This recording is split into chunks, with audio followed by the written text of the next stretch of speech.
Good afternoon. My name is Christian Davies. I'm the Gene Jones Director of Public Programs here at the Nevada Museum of Art. And I'd like to welcome you to a virtual art bite, Reigning Queens with Frank Smigiel on Andy Warhol. Work by Andy Warhol is currently on view at the Nevada Museum of Art as part of the exhibition, The World Stage, Contemporary Art from the Collections of Jordan D. Schnitzer and his Family Foundation, which is open to the public through February 7th. So the museum is open. Come on down and check out the show before it's gone. There's a lot of great work in it. The exhibition was curated by our very own Joanne Northrup. Today's guest is Frank Smigiel. Frank Smigiel is the Director of Arts Programming and Partnerships at the Fort Mason Center for the Arts and Culture in San Francisco, where he curates visual arts-based exhibitions, performances, and public events. Until May 2020, he served as the Chair of Exhibition and Museum Studies at the San Francisco Art Institute, supporting students to develop practices in exhibition making, publishing, and live work. The former Associate Curator of Film at the San Francisco Museum of Modern Art, my former colleague. His curatorial interests include the intersection of theater and time-based art, commerce by artists, and queer histories. He's presented exhibitions, performances, and public platforms by Andrea Fraser, Assume Vivid Astro Focus, Joan Jonas, Rashad Newsom, Jacoby Satterwhite, Rebecca Solnit, Maya Stovall, Stephanie Siyuko, Mika Tajima and the New Humans, as well as Micheline Thomas, amongst many more. He's worked at the Whitney Museum of American Art in New York and the Rosenbach Museum and Library in Philadelphia. He holds a doctorate in English literature from the University of Delaware. And a few more things before I bring Frank on. I would like to note that today's Art Bite lecture series is supported by Nevada Humanities with additional sponsorship and free admission for students supported by the Core Humanities program, the University of Nevada, Reno. We thank them for their support, and we couldn't do this without them. Again, just to note, you can use the chat feature to chat amongst yourselves during the presentation. And there's a Q&A feature, which has 2 speech bubbles, and you'll find it at the bottom of your screen, which you can use to queue up questions throughout the talk, and we'll have a question and answer period at the end of it. Frank, welcome. How are you doing today? I'm doing well, Christian. Thanks. I should note it's Jacoby Satterwhite's birthday. It is Jacoby Satterwhite. Jacoby Satterwhite, for everybody here, is a visual artist and performer out of New York City that Frank and I worked with during our time together at the San Francisco Museum of Modern Art. I don't see Jacoby on this but happy birthday, Jacoby. I'm shocked. Yeah, I'm shocked. Frank, I'm going to go ahead and turn it over to you, and we'll be back in just a little bit for a conversation. Great. Well, I mentioned Jacoby because it's his birthday, and maybe also Christian, because when you invited me to do this talk, I thought you were asking me to talk about a different series of Warhol works, a series called Ladies and Gentlemen that pictures drag queens and trans women in New York, you know, at SF MoMA with artists like Jacoby. You know, we often worked with artists, Jacoby, Rashad, Caleb Lindsay, Michelle Hambleman, artists, you know, who worked with gender presentation, queer histories, and mashups of popular and avant-garde aesthetics, not unlike Warhol. And so for some reason, I just assumed we'd be talking about that series.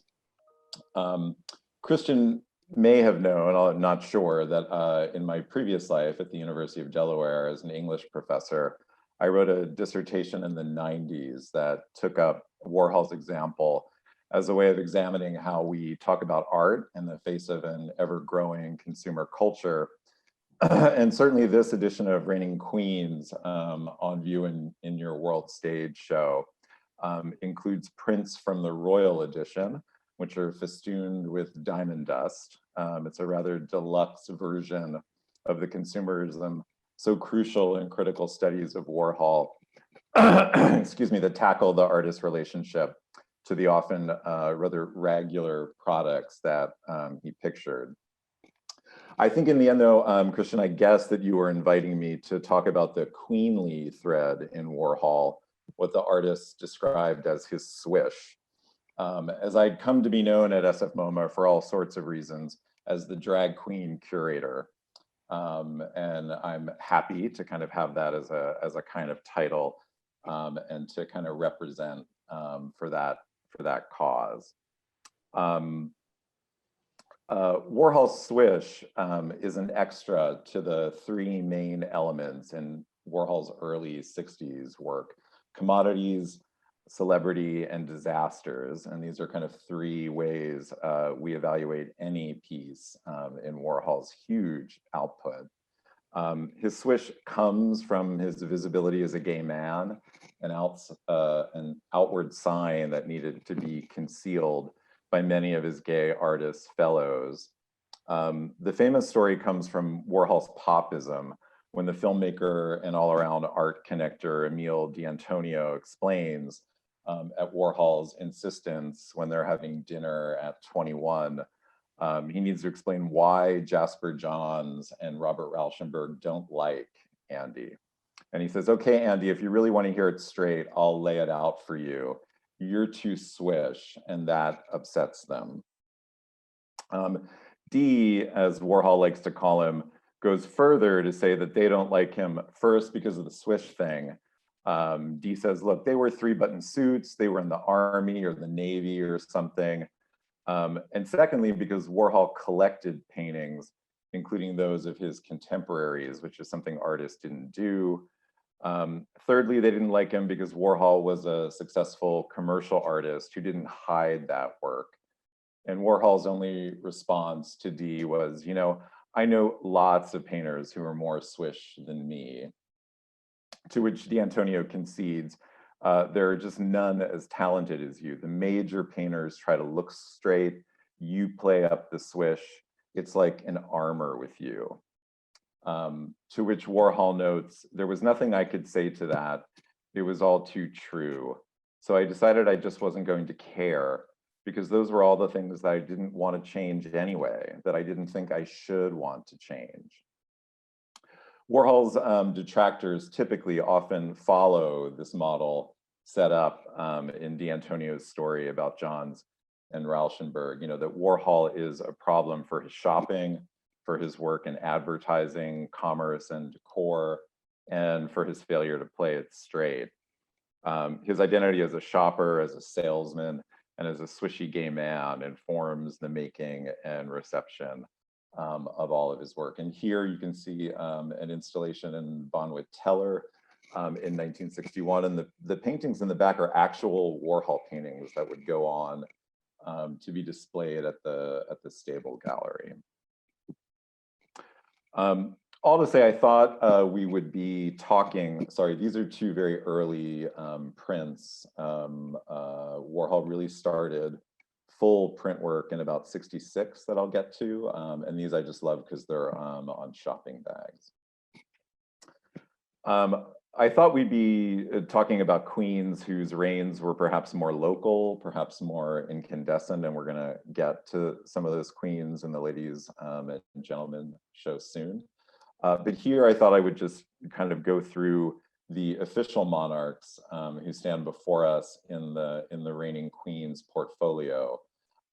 This is the original group of 16 of Queen Elizabeth II, Queen Beatrix of the Netherlands, Queen Margaret of Denmark, and then Queen Natombi Twala of Swaziland. And I'll mention a little bit about the two different types of prints you have on view in the world stage. The full suite, the full portfolio is 16 individual pieces. I wasn't, though, thinking of these monarchs when Christian invited me to kind of take a look at them. And I think that's because usually I think of Warhol more in terms of D'Antonio, of Johns and Rauschenberg, of a whole series of social circles, of intimacies, not majesties.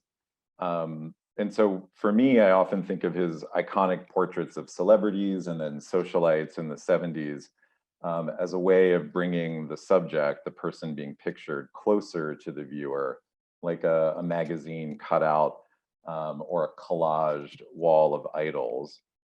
Sometimes I think of Warhol's work as a kind of fan fiction. And so it forever shapes and in some cases cuts down its subject to the measure of the viewer. or as Warhol as the first viewer, with the subjective interest in his hand. You might consider here, this is an early multiple of one of his Campbell's Soup images. This is from Eleanor Ward's Stable Gallery show in 1962.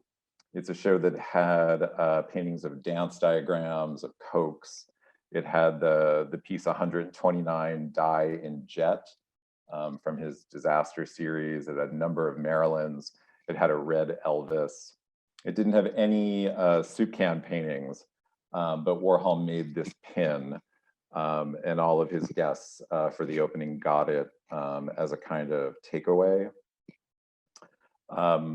Perhaps famously, even Mao Zedong in the early 70s would be repurposed as a kind of wallpaper, as a kind of decorative extra.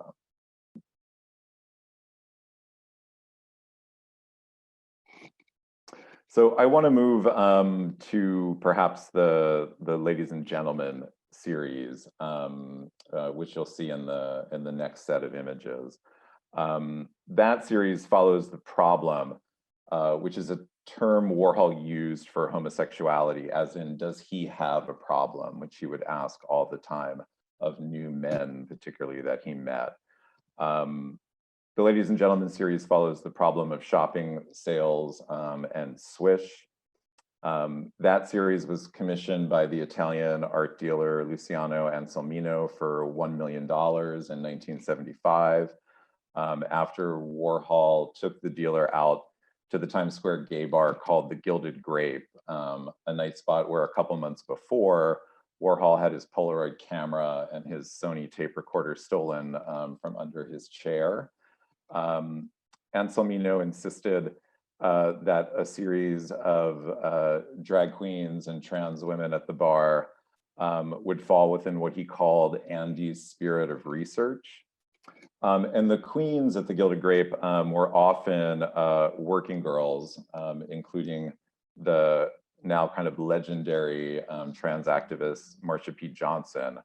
And so the folks there kind of lived at a further remove from Warhol's entourage of queens that we know well in a figure that you're seeing here, like Candy Darling, who tragically died of leukemia in early of 1974. But Candy always thought, especially with Warhol's film production, that she was always just one film deal away from getting to kind of embody her own version of Lana Turner on the Hollywood screen. These are Polaroids of the subjects for Ladies and Gentlemen, the series I thought was Reigning Queens. These women and performers were recruited by Corey Tippin, an actor and a makeup artist who worked for Warhol Enterprises. They came for a modeling job. The fee was $50 for modeling, which at the time was rather high for a modeling session. Like most of Warhol's society portraiture in the 1970s, the sitters were photographed by Warhol himself, creating a kind of one-on-one intimacy that's not possible for the royal subjects in the actual Reigning Queens series. Here's Wilhelmina Ross, her Polaroid, and then her silkscreen. The Tate, when they were showing the big Andy Warhol retrospective of a year or two ago, described Ross as perhaps Warhol's favorite model in Ladies and Gentlemen. Warhol made 73 paintings of Ross based on 7 Polaroids. He did 29 drawings and 5 collage portraits of her. He also created 5 giant 10-foot canvases.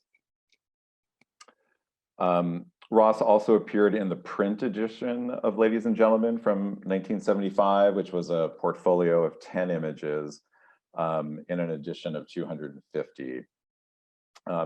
As we see in Ladies and Gentlemen, the number of paintings, there were 60 done of Alfonso Pinel, who's pictured on the left, 31 of Helen and Harry, who went by both names, on the right. Let's see, 28 of Lourdes, who's on the left here, 26 paintings of Iris on the right. And then Marsha P. Johnson, curiously enough, only 2 for a figure we've all, who was known well at the time as an activist and who we all know quite well right now. Here's an image of the more complete series. Ladies and gentlemen, in its paintings kind of rivals a print run, right? The numbers add and add up. They point to Warhol's workaholic output, his desire to be a machine, his designation of the studio as the factory. I'm a commercial person, he said in the 1972 documentary. I've got a lot of mouths to feed. I've got to bring home the bacon. So you might think about that $1 million for the commission. Though curiously enough, the extra paintings in Ladies and Gentlemen, Anselmino only commissioned 100. They stayed with Warhol in his studio until his death in 1987.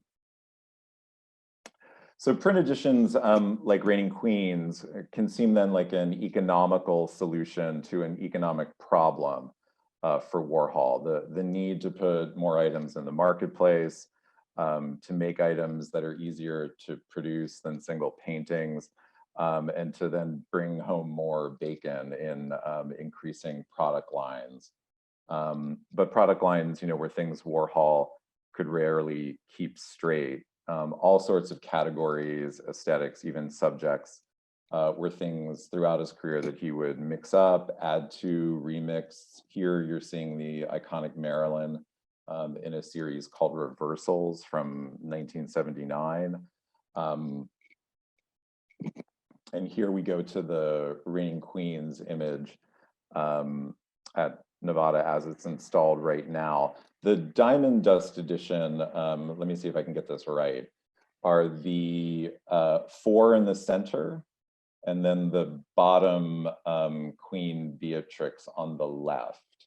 The upper left, Queen Margaret, and then on the far right, Queen Natombi and the Queen Elizabeth below her are unique prints from a trial print edition of the work. Donna DeSalvo, who's the curator a great curator of Warhol's work, did the last big Warhol show that was traveling around the country and was at SF MoMA. Wrote the introduction for the Catalogue Raisonné of Warhol's prints. And she talks about his print production as kind of starting with his 1966 retirement from painting, when he created a thing called factory editions, so that he could enter the kind of beginning to thrive print market for artists, and that he could publish portfolios that recycled images from his best paintings, and that he could then expand his market through what DeSalvo called these less expensive off-the-rack alternatives.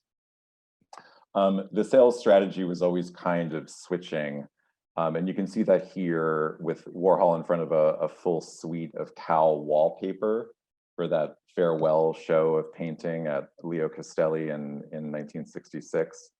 DeSalvo writes, Cal broadened the notion of the printed surface and transcended the categories of painting, sculpture, and print by making the entire room a work of art. This is it in color. I'm sure you've seen this on even mugs. The technology of the print, right, of a mechanical copy that displaces any handmade original is at the heart of even Warhol's earliest work, like these. From college work he did at Carnegie Tech in Pittsburgh, to the magazine illustration and ads he did in the 1950s. Warhol almost always traced from photographs. He made simple monoprints from blotted line drawings. He often said to people, since I never thought I could draw, I was doing tracings, ink blots. You drew on one side and then you could transfer it so it had a mechanical look. And DeSalvo says reproduction processes were central to the way Warhol saw the world, and everything he did, painting, sculpture, drawing, film, video, was filtered through them. So we might think about the technology of the print as a kind of key to all of Warhol's output and all of the different media that he tackled. Often, right, the distinction between a painting and a print is one that boggles curators or collectors. Here's an issue of the Print Collector's newsletter with an interview from Gerard Malanga, who in the 60s was Warhol's main studio assistant, was a collaborator, often starred in Warhol's films, and was a very well-known, or is a well-known poet. And so Gerard asked the kind of basic question, you know, how do you distinguish your prints from your paintings? And Warhol says, look, I suppose you could call the paintings prints, but the material used for the paintings was canvas. The prints, if they were silkscreened by us, were always done on paper. Anyone could do them. So the substrate really proved the only difference for Warhol, canvas versus paper. The number of images, the image itself, and who made them really didn't matter. At least in the beginning of his fine art career, price hardly mattered either. Anyone could have one or almost have one. The philosopher Arthur Danto, who's written a great book, Beyond the Brillo Box, which really looks at the kind of philosophical implications of Warhol's work for what art just means, what's the basic definition of art, recalls going to see this exhibition, this is actually in the studio, to see the exhibition of flowers at the Leo Castelli Gallery in 1964, and remembering an offset stack of lithographs. You can see one of them on the right that were at the receptionist's desks, where they cost, he says, $5 each. I was surprised to learn later that there were only approximately 300 of these, since everyone I knew bought one or two. That they were cheap and unnumbered, printed on ordinary paper by a vernacular shop, not especially known for fine art prints, corresponded, I think, with the idea that everyone who wanted one could have one, and that there were no relevant differences from print to print. So the connoisseurship could not intervene and make its arbitrary distinctions. Because they were so democratized, on the other hand, those prints were treated as virtually disposable. Who thought of them as art with a capital A? And so, you know, the problem of art with a capital A versus the lowercase art that's just lying all around us has long been a preoccupation for Warhol and for Warhol studies. In the well-known opening of Popism, his recollection of the 60s, written with Pat Hackett, Warhol gives a quick on-the-scene art history lesson. And he says, look, by 1960, when pop art first came out in New York, the art scene here had so much going for it that even all the stiff European types had to finally admit we were part of world culture. Abstract expressionism had already become an institution, and then in the last part of the 50s, Jasper Johns and Bob Rauschenberg and others had begun to bring art back from abstraction and introspective stuff. Then pop art took the inside and put it outside, and took the outside and put it inside. The pop artist did images that anybody walking down Broadway could recognize in a split second. Comics, picnic tables, men's trousers, celebrities, shower curtains, refrigerators, Coke bottles, all the great modern things that the abstract expressionists tried so hard not to notice at all. So these are images from Broadway in New York City, just to remind us of the way that pop notices things that are right in front of you, and kind of speaks to Warhol's long engagement with the commercial image. DeSalvo also opens her essay about Warhol's prints with this great line from Warhol about working in magazines in the 50s. And he says, I used to work for the magazines and I always thought I was being original, and then they'd never want it. This is when I decided not to be imaginative. So you might imagine Warhol's posture, right? Why make something up when everybody already knew what they wanted? Or why make things up when what we want is perhaps already right in front of us? This is from DeSalvo's introduction again. Printing or being in print represented a change in condition, a shift from a private or inner world to one that was external and public. It suggested desirability, that something was wanted by more than one person, or as Warhol once proclaimed, repetition adds up to reputation. The print, DeSalvo says, kind of gets rid, right, of the personal signature that we know so well from abstract expressionism. The print makes sure we're not creating a kind of allegory out of abstracted lines and composition. It also gets rid, right, of the problem of de-skilling when you see an ABEX canvas and you always overhear someone saying, my kid could do that. Print tends to make something real. It makes it look professional, and it seemingly makes it accessible. And you might think here of the long tradition of the political poster. This is Warhol's for George McGovern for the 1972 presidential election.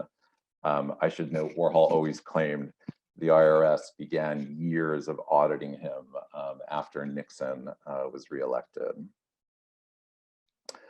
So Warhol's vision, a pop vision that comes from print culture's protocols, isolates the subject as an image, and also, in some critics' terms, sanctifies the subject, transforming the everyday or the neglected into something worthy of attention. Dave Hickey's probably the most well-known critic in this line, who describes post-war artists like Pollock and Warhol as redeeming the vernacular. Hickey writes about seeing this Warhol film Haircut in Austin, Texas in 1963, and having the entire audience just, not understanding what's happening, because, Warhol's films are basically everyday action, unedited. It's just this guy getting a haircut, and then at the end, the guy who gets the haircut pulls out a cigarette and lights it up. And Hickey tells us the audience erupted in applause, tumultuous joy and release. There was even chanting. Hickey finds an almost major liberation in Warhol's minor climaxes. The viewer is supposed to simply be there with the barber and the client's head. Presence and the tiny variations in our present tense day is the kind of main thrust of Warhol's work.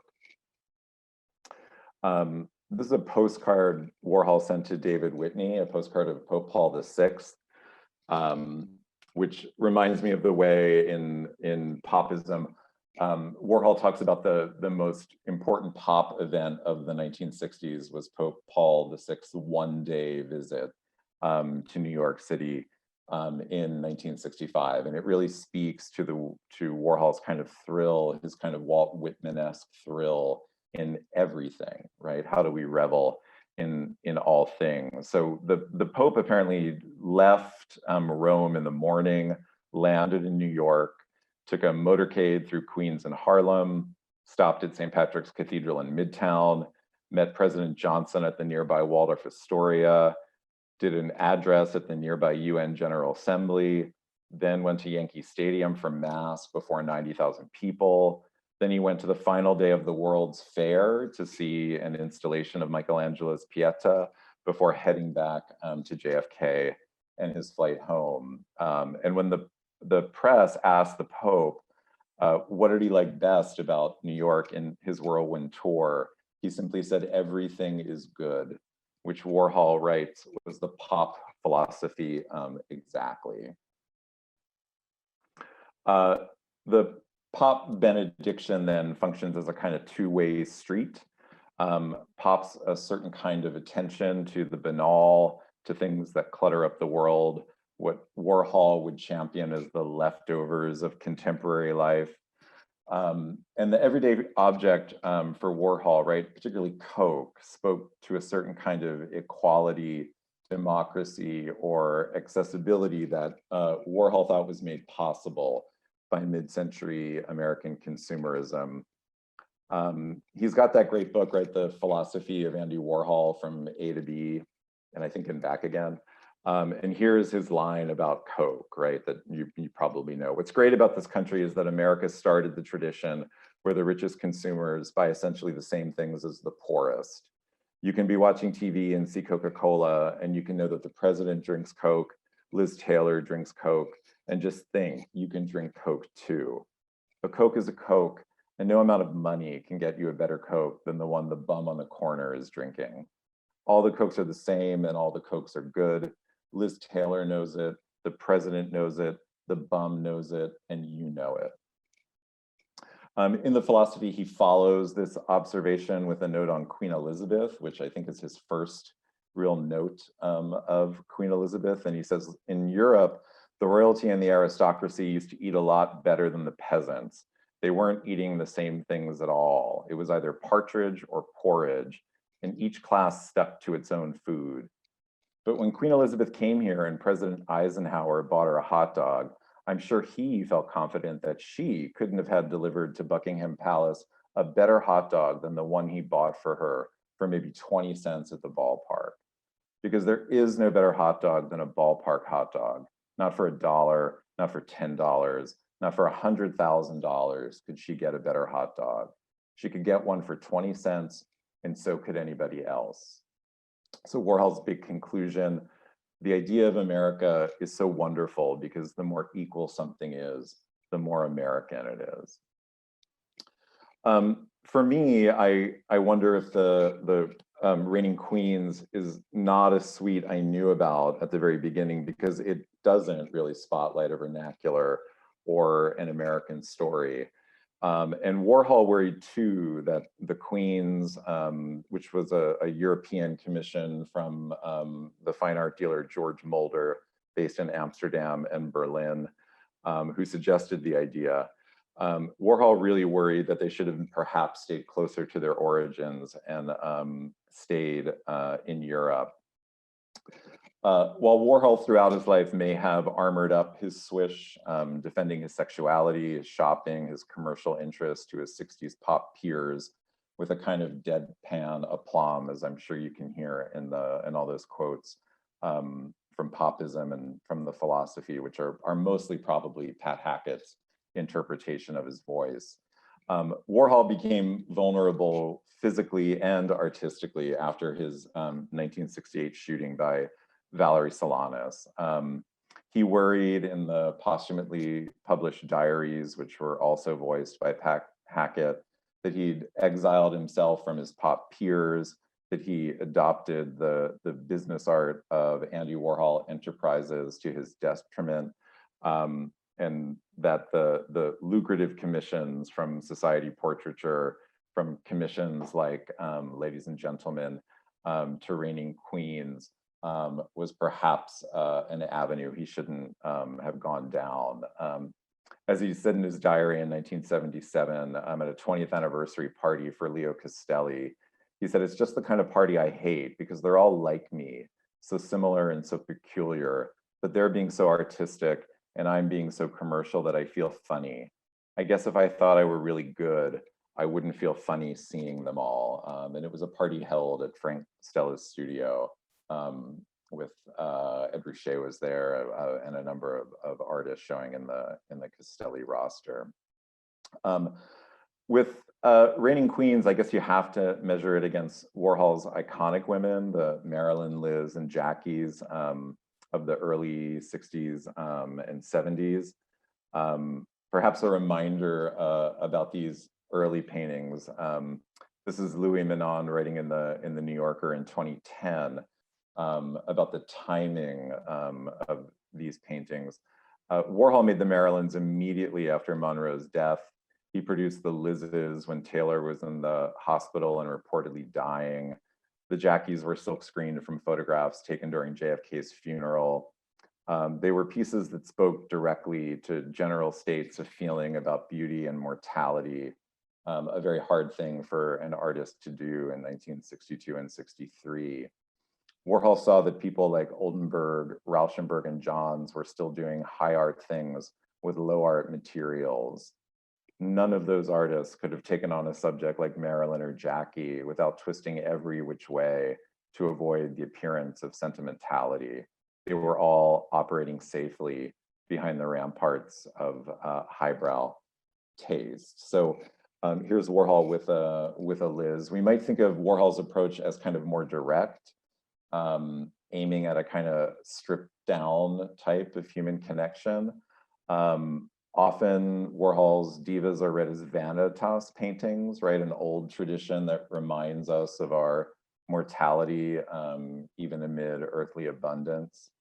And the vanitas paintings here perhaps don't just expose the great nothing lurking behind consumer culture, but perhaps thinking of Solanus and Warhol shooting later as an existential twinning of the star and her physical body, a body that will fail.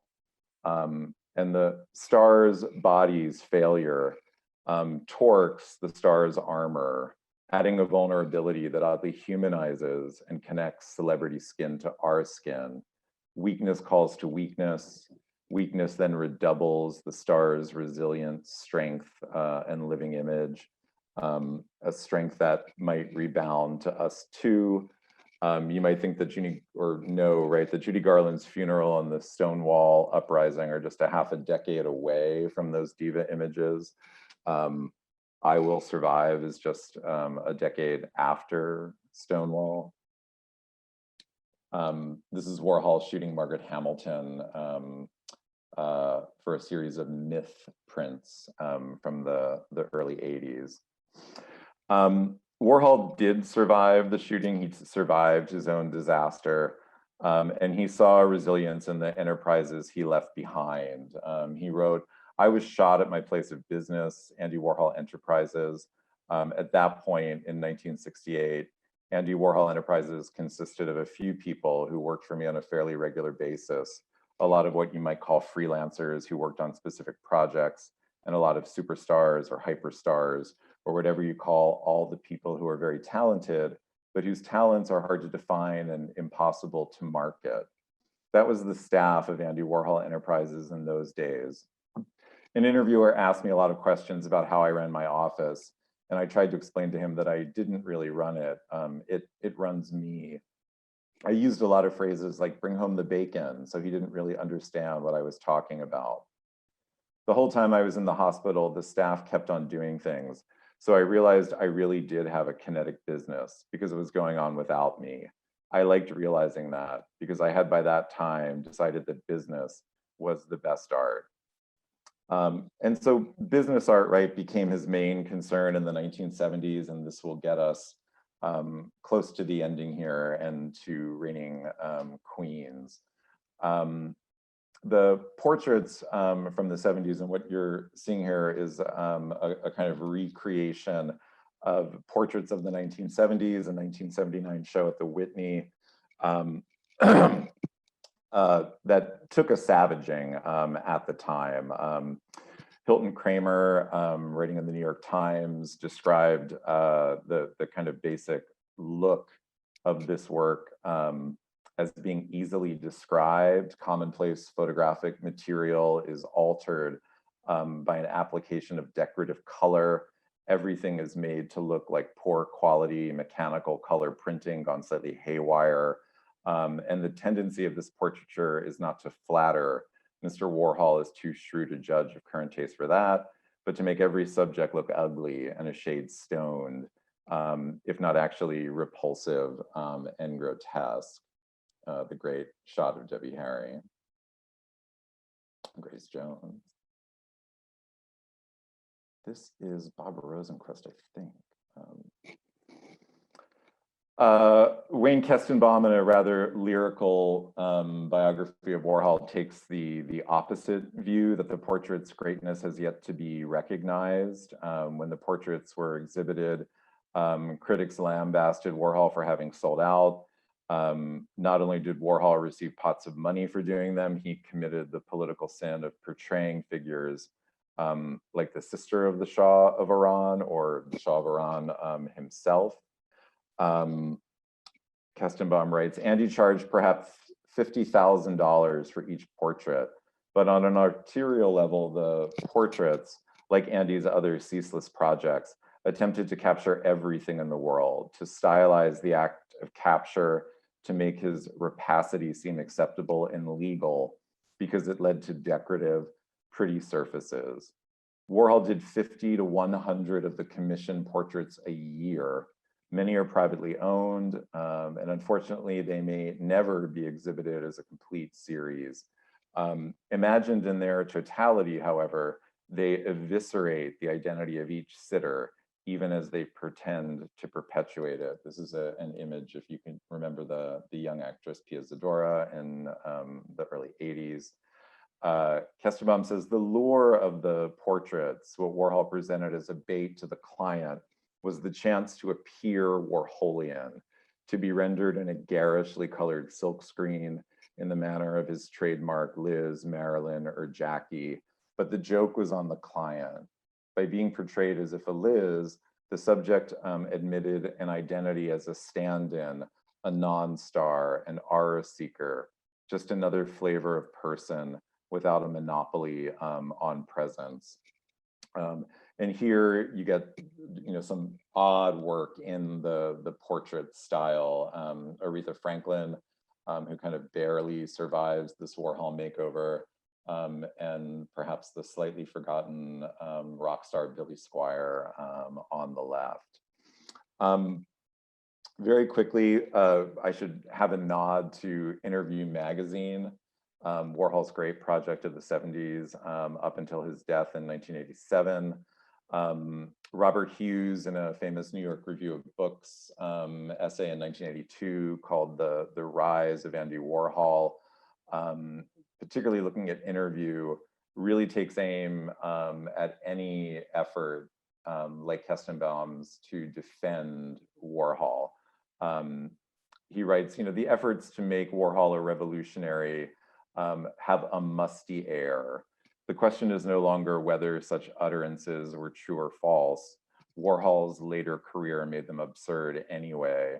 The real question is, how could otherwise informed people in the 60s and 70s imagine that the man who would end up running a gossip magazine and cranking out portraits for a living was really a cultural subversive? And he goes on, particularly naming this Nancy Reagan cover of Interview Magazine, to say, great leaders, it is said, bring forth the praise of great artists. How can one doubt that Warhol was delivered by fate to be the Rubens of the Reagan administration, to play Bernini to Ronald Reagan's Urban VIII? So with Reigning Queens, we're kind of left with this indictment of Warhol, right? That the work offers no critique of prevailing powers, no odd interpretation, and instead celebrates the subject as any court painter might. The wall labels in your show in Nevada, right, describe obviously America being founded as an anti-monarchy, right? But the labels do describe our persistent fascination with monarchs as it continues to define the American experience. And the labels suggest we turn to figures like, say, a Beyonce or an Oprah as our own kind of queens. So the Reigning Queens on view, right? 5 of them are from that royal edition with diamond dust, and so some very quick things, because I'm looking at the time and realizing I should very quickly wrap up these notes on Reigning Queens. Warhol was kind of amused by the diamond dust. He told the diary, "Diamond dust can kill you. It's a good way to murder someone." Diamond dust was very important for me writing a dissertation in the 90s, because the great cultural critic Frederick Jameson organizes a very important essay around on postmodernism around Warhol's diamond dust shoes. which he describes as a random collection of dead objects hanging together on the canvas like so many turnips, as shorn of their earlier life world as the pile of shoes left over from Auschwitz, or the remainders and tokens of some incomprehensible and tragic fire in a packed dance hall. There's no way in Warhol to restore the lived context of the world he's trying to represent. And even Wayne Kestenbaum, who's such a champion of Warhol, argues that Andy splayed the shoes randomly across the painting's field, like thrown dice, excuse me, or corpses post-massacre. And Reigning Queens was in many ways a tragic dance hall fire for Warhol. It had two showings. The first was a one night only on Monday, June 3rd, 1985. He talks about going to the opening of my Reigning Queen show. This is the show that George Mulder got together, some one night Dutch benefit thing. He gets there and he tells the diary the next day, and I have hit rock bottom. This show, I have sunk to the bottom of the gutter, the rock bottom of the skids of the end of the line. It was like having an opening in someone's rent-controlled apartment. At the real opening in the fall, Friday, September 20th, 1985, he tells the diary, I just hate George Mulder for showing the Reigning Queens here in America. They were supposed to be only for Europe. Nobody here cares about royalty, and it'll just be another bad review. And he was very much smarting from a bad review. He was getting tons of bad reviews, but particularly a bad review of his collaboration with Jean-Michel Basquiat, where the reviewer called Basquiat Warhol's mascot.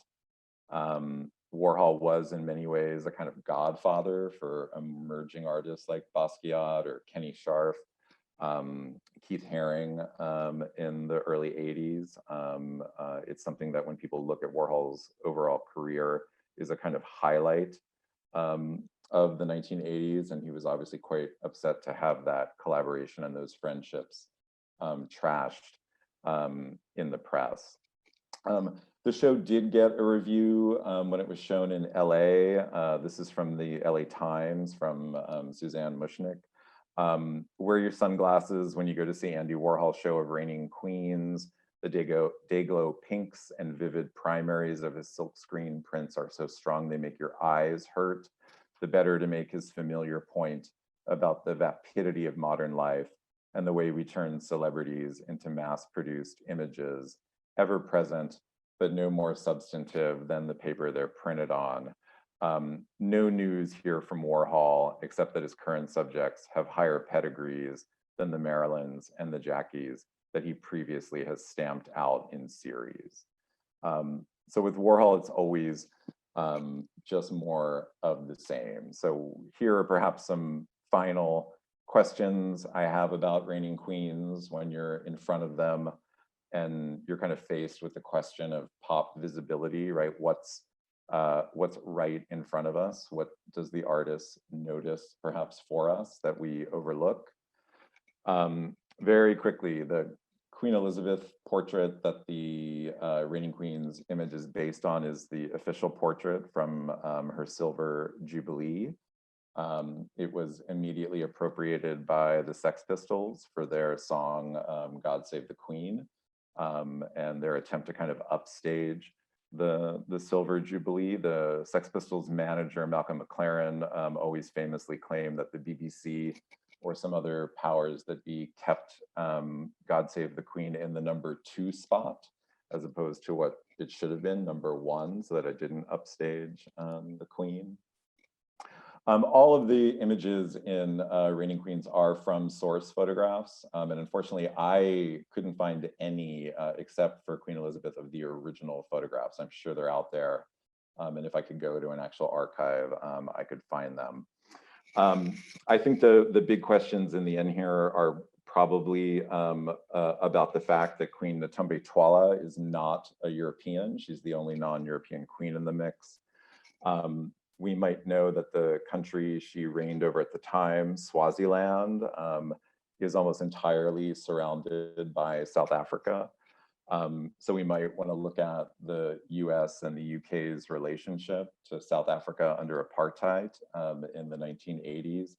One of Warhol's proteges, Keith Haring, for example, was very active in visual artists against apartheid, had a very famous Free South Africa print, I should add, that made the rounds.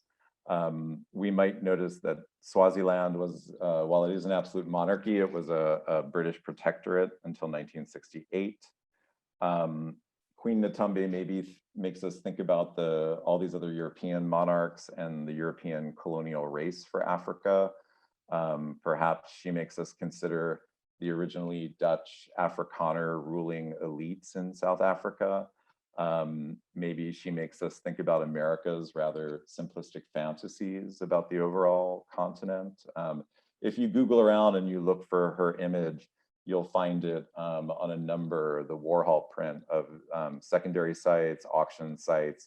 And it's often listed not as Queen Natumbe Twala, but as African Queen, a generic category that Warhol's image eliminates in its specificity. So here's my very last note on Reigning Queens, and it's about Diamond Dust, the 5 prints from the Royal edition. Apparently Warhol first used Diamond Dust in this series, a 1979 print series of Grapes, a series I can't help, of course, thinking of Warhol Swish, connect to the Gilded Grape Bar, the gay source location for the reigning queens of Ladies and Gentlemen. Perhaps in the end, we can consider how Warhol's works always exist in a social world, like Ladies and Gentlemen always carry all their collaborators, all their business art associates, all the downtown and late night party people. And we might realize that if Reigning Queens fails as a work or proves hard to read, it might be because we can't yet find the club, cultural or otherwise, where these queens shine brightly in their present tense, in right in front of us sense. Final word, this is Joseph Beuys, it's a Diamond Dust image, this is it up close. And one thing we know is that Warhol tried working with Diamond Dust and it was too chalky. So he gave it up and just used ground glass. And so I will leave it there. Thanks, I'm sorry that I always take longer to read than I think I will. So. Frank, thank you. That was really amazing. And we have a number of questions here, and we're gonna run over just a little bit. We're gonna try to keep it pretty short. I guess one of the things that occurred to me earlier in the presentation is thinking about the Ladies and Gentlemen series, the amount of freedom and swish that was applied to his mark making and gestures in the Ladies and Gentlemen series, even down to color choice. And I was wondering if you had some thoughts or could expand, because it feels like he's just running in automatic by the time he gets to Reigning Queens, and his feelings about his own art production, his feelings towards the subject matter and cranking out these materials. And do you feel like Ladies and Gentlemen was perhaps a safe space for him? He produced so much work when you listed the number of pieces that were real paintings on top of the prints that were there. And yeah, I was wondering if you could just expand on that for just a second. What's interesting about the Ladies and Gentlemen, right, is it's a series that people didn't pay a lot of attention to until recently. And maybe that's a function of RuPaul's Drag Race, or just a function of a greater interest in Warhol's sexuality. In the 70s, one of the interesting things is he keeps doing kind of 2 types of portraits: the ones that are more color block, like a Liz, like the ones you saw of the Shaw, and then the ones with the more expressive brushwork. And he kind of alternates between the 2. And again, Warhol's deadpan, is it just a deadpan? Is that clients thought the brushwork was more arty, and that whenever he did a flat one, nobody wanted it, and that the brushwork looked like art. So it's almost, it's like he got closer to dabbling in the capital A art with Ladies and Gentlemen than he might have in his more mass marketed, commercially successful later works. Well, it's a funny conundrum though, because he thought his clients wanted it to look artier. So it's right, actually the flatter work that it looks more like the early work. And right, remember, like the founding story of Warhol in popism, right, is that he takes D'Antonio two Coke paintings, and one is all flat and one has brushwork. And D'Antonio's like, the brushwork is crap. right. It's the flat one. So he spends the whole 60s getting rid of the brushstroke, of killing off ABX, and then thinks by the 70s it's safe to let it creep back in. And in work that you see, sort of like even the McGovern print, there's a lot more brushwork that's evident. We're not going to be able to get to everybody's questions here. I am going to try to touch on a few and make sure that we're out of here kind of on time so we can all get on with the rest of our day. One question that came in from Tammy that I think is really interesting, and we touched, you know, the reigning queens are about monarchs. They're very un-American in sort of their origin and their subject matter. How do you think that Andy would react to America's recent embrace within pop culture of royal experience and queens? We've got the crown. We've got the fascination with Prince Harry and Meghan Markle, and sort of a re-embrace of the monarchy and attraction to sort of the news of the world as it relates to monarchs, which is something that we don't have, even though we had a pretend king for the last 4 years. What do you think his reaction and would he delve back into that? Would have been delve. It's hard to say what he would have done, but yeah.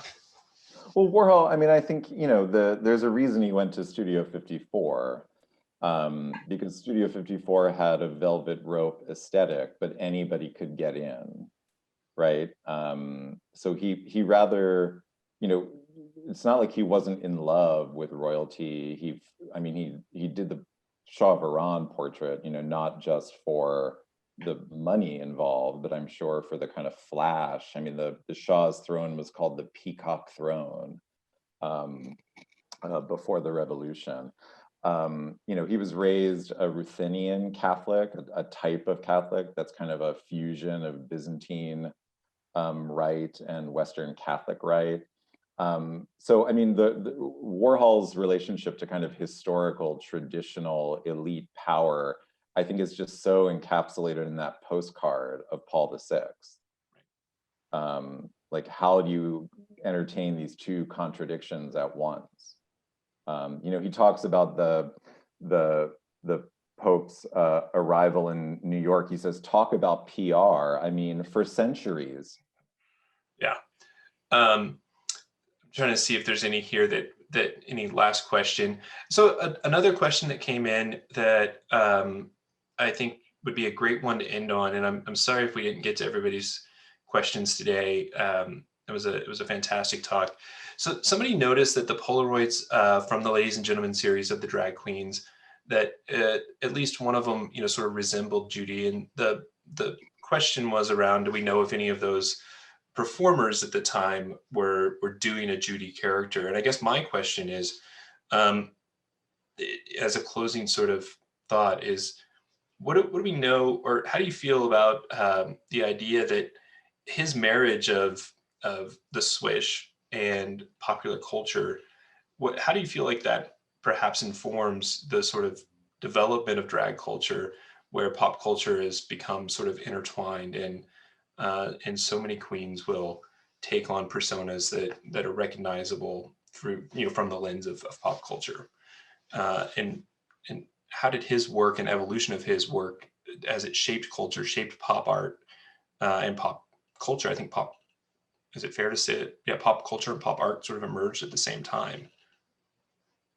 Well, that's a bigger one I'll leave back, right? Because obviously there was like all sorts of fun rock and roll in the 50s, and, you know, Tin Pan Alley earlier. And, you know, in many ways we can think about modernism as an attempt to get away from pop culture, right? So one of the pop artists, you know, not just Warhol's great thing to do was to kind of rebel against that modernist attempt to, as Warhol says, all the things the abstract expressionists tried to ignore.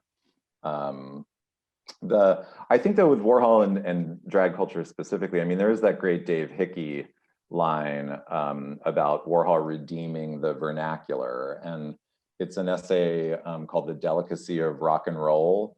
And it talks about the way that Jackson Pollock couldn't have existed without jazz and Warhol couldn't have existed without rock and roll. So we might also say that Warhol couldn't have existed without drag culture. I mean, his approach to divas is a gay communal approach. And so if Warhol's doing anything, he's simply taking a kind of drag type of presentation and elevating it for fine art presentation. If it becomes a feedback loop, if drag queens start doing Edie Sedgwick, if drag queen, I mean, certainly Candy Darling was doing some version of Hollywood that was refracted through Warhol, and her own incredibly amazing desire, to be a star. So, Warhol's just one of those great examples of someone who's, I think, in that kind of feedback loop with the culture. He's not necessarily, I mean, he says, nobody wants my ideas, right? That everyone rejected them. So he didn't want to be original. Well, I think that's a great place to finish. I think we all love and feed off of Andy's ideas, and I think he would probably roll his eyes at that notion. But I want to say thank you again. Thank you everybody for joining us. As we close, I'd like to again thank the Nevada Humanities and the Core Humanities program at the University of Nevada, Reno for their support, as well as the Jordan D. Schnitzer Family Foundation for the lending of this work and inspiration for this for today's talk. Thank you, everybody. As a reminder, the World Stage, contemporary art from the collection of Jordan D. Schnitzer Family Foundation is on view at the museum through February 7th. So definitely pop down and check it out before it's gone. And in that same gallery, as Frank alluded to, you'll find some American queens such as Beyonce and Oprah, as well as icons of Motown. And thank you very much, Frank. It's great to catch up and great to hear this talk.